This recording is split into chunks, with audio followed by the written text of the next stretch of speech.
Sir నేను cinema చేసి cinema చాలా పెద్ద సక్సెస్ అయ్యి ఉండి ఆ సక్సెస్ అంతా పక్కన పడేసి అరే ఇలాంటి టైం ఎలా ఉండేది, నేను ఎలా ఉండాల్సిన టైం ఇలా అయిపోయింది అంటే నేను ఒక్కనే కూర్చుని 15 రోజులు ఇంట్లో ఎక్కడికి వెళ్ళబోతున్నా, నా ఆఫీస్కి వెళ్ళబోతున్నా. నేను సొంతగా సినిమా తీసా, సినిమా థియేటర్లో చూడలేదు నేను. And that's my biggest education. మీరు రాబోయే సినిమాలు నేను ఎలా తీయాలి, ఇట్స్ మై లెర్నింగ్ కర్వ్.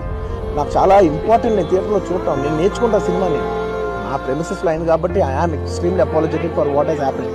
అలాంటిది ఇలా 15 రోజులు కూర్చున్న తర్వాత మీరు ఇలా అన్నారంట, మీరు అలా అన్నారంట, కాళ్ళు చేతులు విరిగిపోతే పర్లేదు అన్నారంట అంటే డెఫినెట్లీ చాలా బాధ వేస్తుంది. అందులో ఏంటి ఒక నేషనల్ మీడియా ముందు ఇలా మాట్లాడతాం అనేది నా క్యారెక్టర్ అసాసినేట్ చేసుకుంటుంది కదా దేశం ముందు.